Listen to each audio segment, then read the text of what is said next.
Holy shit, that intro was awesome.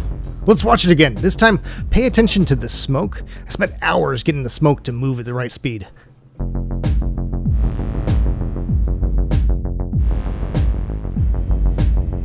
And it's dynamic, so you can see me underneath this thing.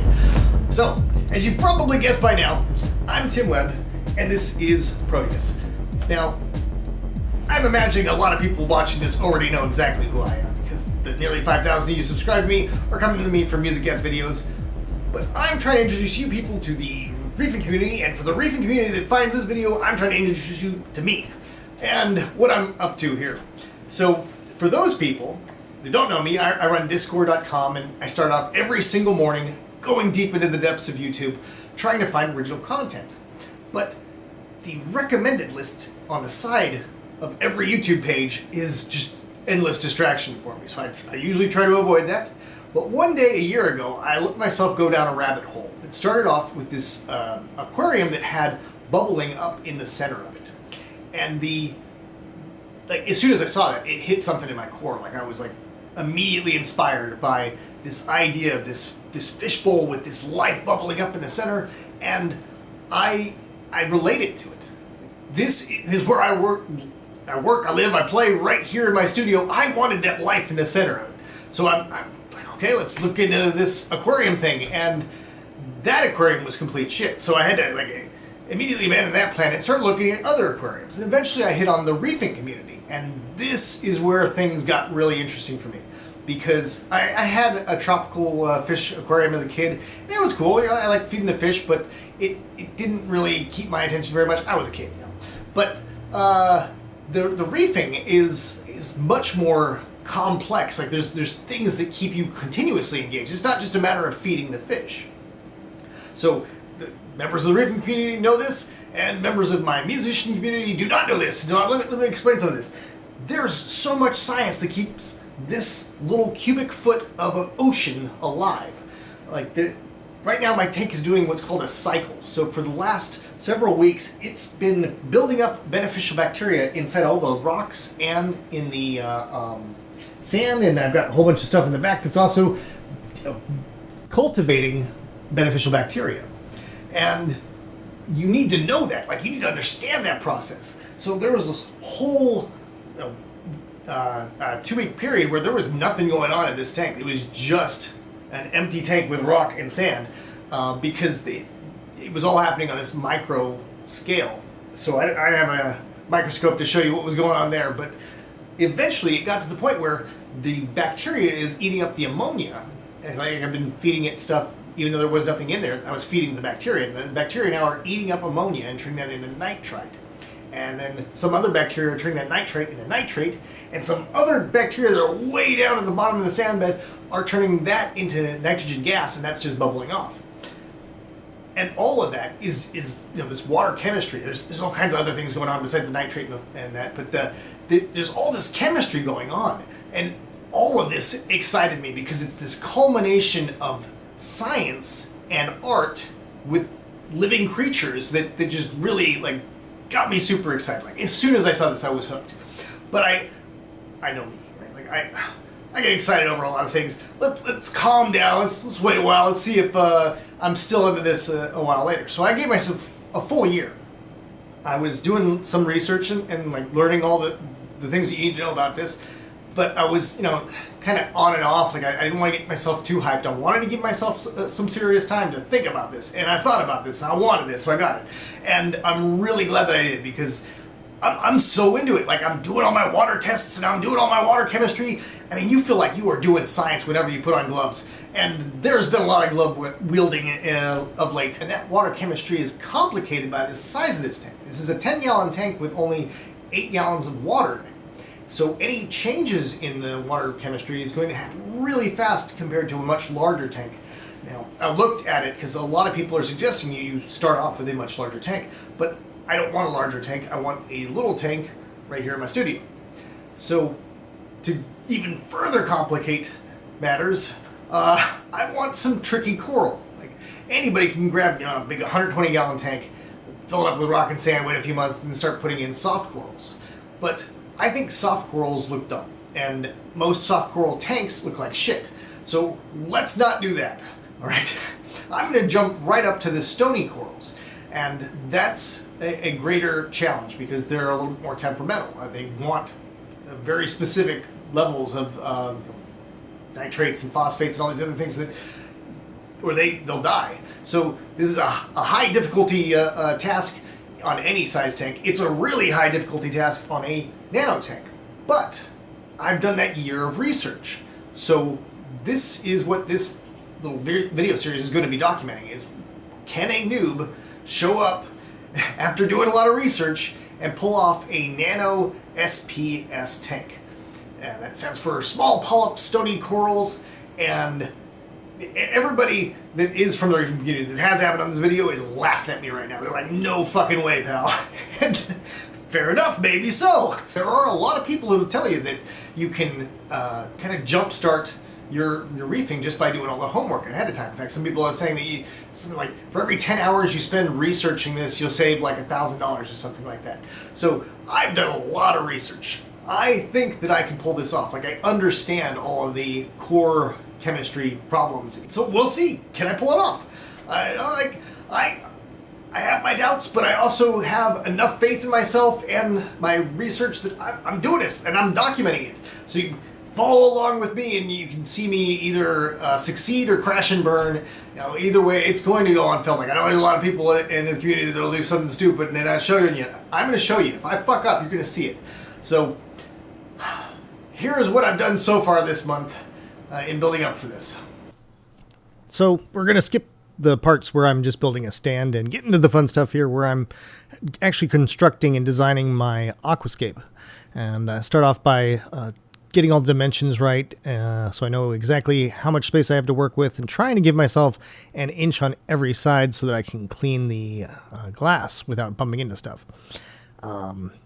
So I immediately discovered that the idea I had in mind is not going to work with these rocks. These rocks are big. So I fortunately have access to a chisel. I don't know why we have a chisel, but we have a chisel. So I started learning to chisel.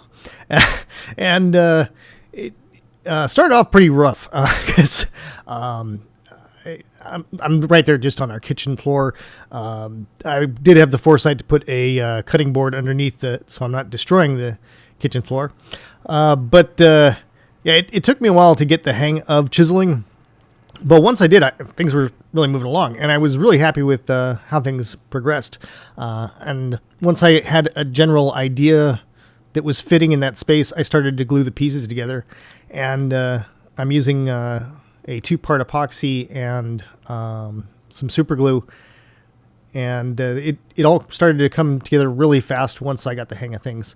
And a big part of this design was to make sure that each of the rocks was modular and could support its own weight and would be easy for me to just take out and do anything that needs to be done on the rocks, like fragging any of the pieces. With such a small tank, I'm definitely going to have to frag things a lot to make sure that they don't overgrow everything else.